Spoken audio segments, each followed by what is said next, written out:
a excepción de Lima y Callao, no se publican en el diario oficial peruano. En todos los departamentos se publican en el diario donde se publican los edictos judiciales. Y ese mismo criterio querían de que se dé para los gobiernos regionales, que no querían promulgar no querían publicar sus ordenanzas en el peruano. Y fíjense, por ejemplo, lo que hubiera pasado si eso se hubiera dado. El artículo 51 de la Constitución nos establece el principio de publicidad de la norma para su estricto y obligatorio cumplimiento. Si hubiese primero violado el artículo 51, si hubiese aprobado una ley en ese sentido, y en segundo lugar tendríamos hoy a Puno como región autónoma. ¿Qué les parece? A Cusco y a Huánuco como los promotores de que se reconozca la hoja de coca como patrimonio cultural de la nación. Como esas ordenanzas se produjeron y hay control del gobierno central, el procurador de la PCM tuvo que demandar la inconstitucionalidad de estas ordenanzas. Y el Tribunal Constitucional los ha declarado inconstitucional. Sin embargo, hay dos ordenanzas que están interesantes y que, dicho sea de paso, de repente les interesa a ustedes hasta para un trabajo de tesis, si son académicos o están estudiando.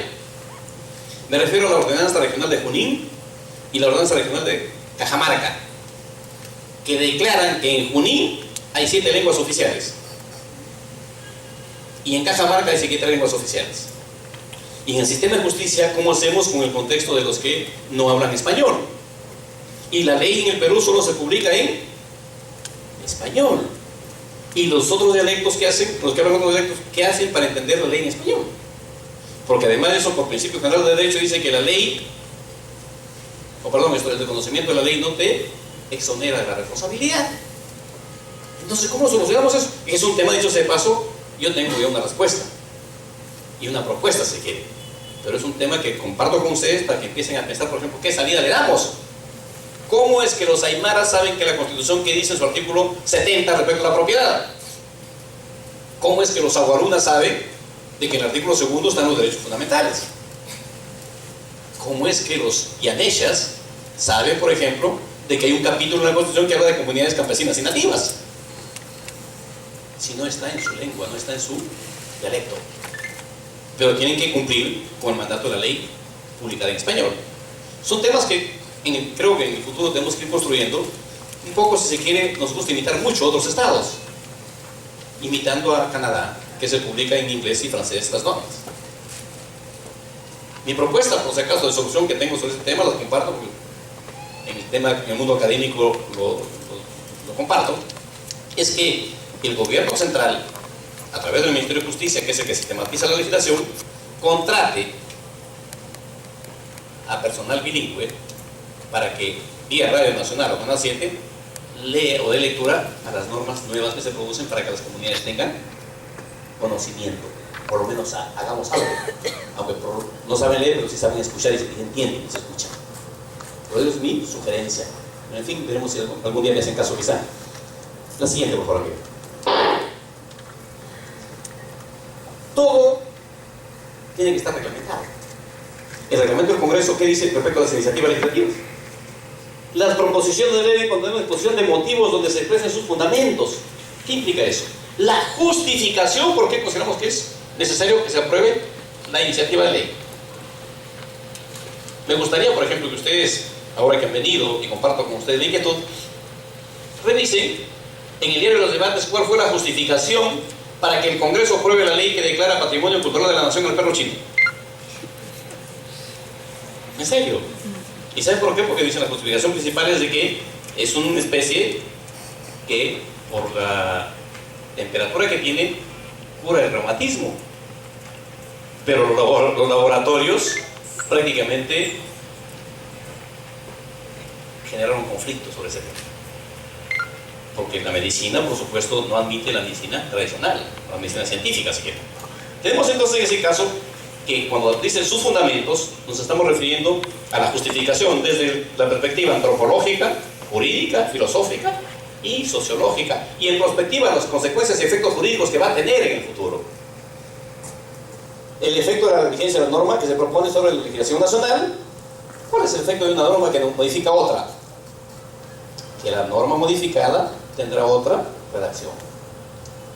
Y si es una norma nueva, genera nuevas obligaciones o derechos en los administrados, en todos, sin distinción. Consecuentemente dice, en análisis de costo-beneficio, la futura norma legal cuando corresponda, incluido cuando corresponda un comentario sobre su incidencia ambiental. ¿Y a qué nos estamos refiriendo en contexto ambiental? Hoy está de moda, y que dicho sea de paso, es parte de las consecuencias que ha generado y que varios protagonistas hoy están viviendo como legisladores. El asunto es, ¿cuánto hay de verdad? Porque, apreciados amigos, la Constitución dice que los recursos naturales son del Estado. Y si son del Estado, pregunto, y he preguntado, y donde voy pregunto igual, si son los recursos naturales del Estado, ¿por qué es que el canon solo se queda donde se produce el canon? La respuesta que tengo es porque está mal legislado. En el gobierno regional de Loreto, por ejemplo, reclamaban ellos de que el Estado les debe como 500 o 600 millones de transferencia por el canon petrolero. Y ahí tienen un gran problema, porque el presupuesto que se hizo para Loreto se refirió el precio del barril a $80. Y cuando ellos reclamaban que debían 600, el barril estaba en 40. Es decir, dejaban de percibir, no porque el gobierno no recaudaba, sino porque el precio era menor. Y lo que es más complejo aún ahora, la OPEP ha autorizado a Irán a que venda su petróleo que tiene almacenado. ¿Y eso qué significa? De que probablemente el petróleo va a bajar a $20. Y le decía a los funcionarios del gobierno regional de Loreto, a ver, le digo, ¿ustedes reclaman que les transfieran? Sí, doctor. Solamente una curiosidad, le digo, ¿cuántos años tienen de canon, de beneficio del canon? Además de exoneraciones tributarias, porque no se paga ni el IGB ni el impuesto selectivo al consumo. ¿Dónde están los beneficios que tiene la comunidad de Loreto? ¿O es que todo ha sido solamente para salarios? Y la segunda pregunta que tengo es, ¿ustedes son conscientes de que este recurso es fósil y va a terminarse? ¿Con qué lo van a reemplazar en el futuro? La respuesta que encontré es el silencio. ¿O ustedes, digo, esperan de que del canon minero les transfieran a ustedes? Uno dijo, sí. ¿Y ustedes a quién le transfieren el canon petrolero? Para que se quiera empezar una especie de solidaridad.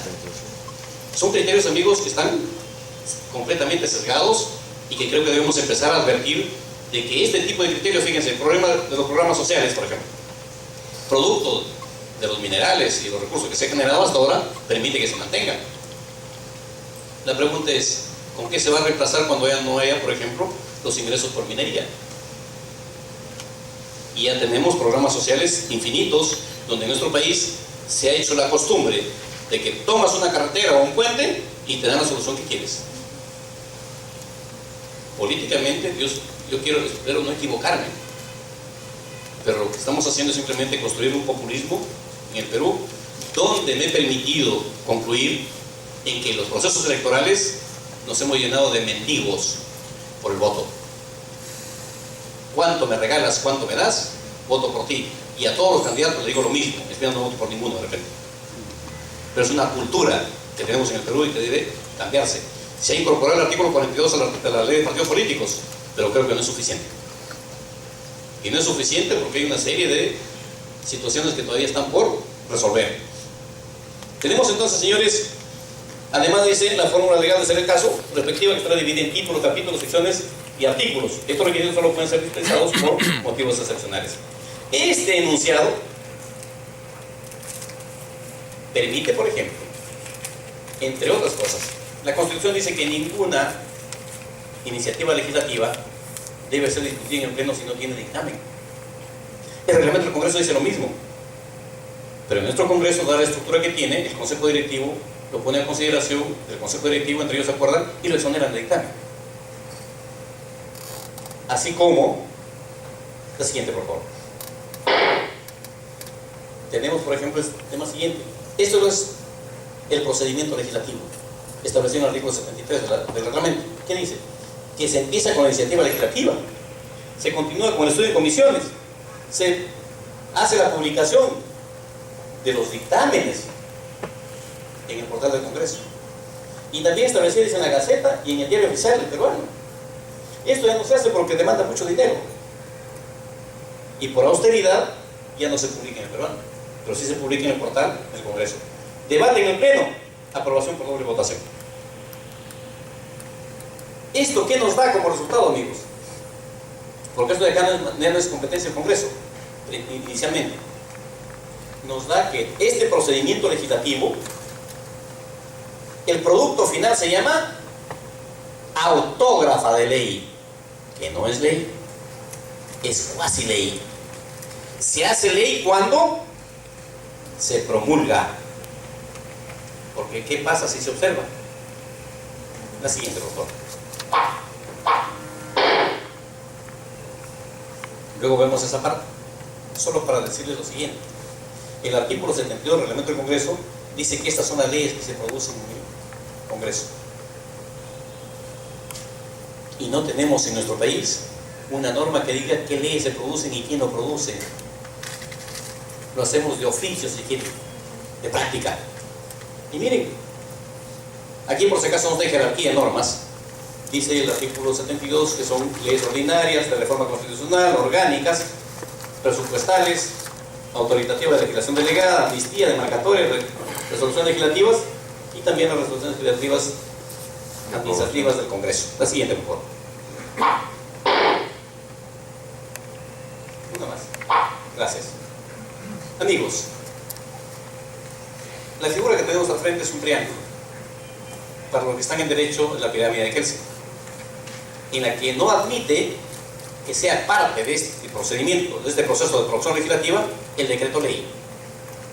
Porque esta pirámide está concebida para un gobierno democrático, en la que hay las tres instituciones tutelares del Estado: legislativo, ejecutivo y judicial. Entonces, miren lo que tenemos. En el vértice superior del triángulo, la Constitución, la ley orgánica, porque nuestro reglamento y nuestra Constitución establece una forma de votación especial, votación calificada. Luego la ley ordinaria, la ordenanza municipal, la ordenanza regional y los tratados internacionales en los que están inclusive los derechos humanos. La Constitución del 79 decía que los tratados sobre derechos humanos tienen rango constitucional. Y algunos académicos dijeron: a ver, un momentito, si el rango es igual a la Constitución. Y otros dijeron: no, está por encima. Y ahí viene la siguiente reflexión respecto a ese tema. No podemos admitir nosotros ninguna de las dos teorías, porque eso significaría renunciar a la soberanía jurídica del Estado. Y la soberanía jurídica de nuestro país respecto a los tratados internacionales está acreditada en la Constitución vigente en el artículo 55, 56 y 57. Consecuentemente, tenemos que además la resolución legislativa y el decreto legislativo son normas legislativas. Desde el decreto de urgencia hasta los documentos administrativos son normas administrativas en concordancia con el artículo 118, numeral 19 de la Constitución. Amigas y amigos, ustedes ven una imagen, como dicen los chistosos, media amarronada sobre el lado izquierdo. Esto corresponde a la imagen que tenemos en el archivo del Congreso respecto a la ley 1. Esa ley se publicó el 20 de octubre de 1904 y en su artículo primero dispone que a partir del 21 de octubre de 1904, que entra en vigencia, dice que las leyes y resoluciones legislativas deberán tener numeración correlativa. ¿Y por qué lo hemos puesto ahí? Por lo siguiente: leyes constitucionales. Y ustedes han visto el artículo 72, no habla de esto. Sin embargo, haciendo un análisis del contexto semántico, nos encontramos que todas las normas que se publiquen aquí son constitucionales. Y entonces, ¿por qué el Congreso Constituyente Democrático en el año 93 produjo 7 leyes constitucionales con ese nombre? Y además nos llevó al 20 de octubre de 1904, pero los 7 no tienen número. Se hizo con la finalidad de constitucionalizar la gestión del señor Fujimori desde la disolución del Congreso, en ese entonces diputados y senadores, hasta la instalación del Congreso Constituyente Democrático. Y lo hemos puesto junto al decreto ley. ¿Por qué? Porque el decreto ley solo se produce en gobiernos de factos, que no tienen parlamento. Consecuentemente, tenemos este escenario normativo en un Estado de Derecho constitucional. La siguiente, por favor. Una más. Hemos tratado de hacer una similitud en los gobiernos regionales y también en los gobiernos locales. La siguiente, por favor.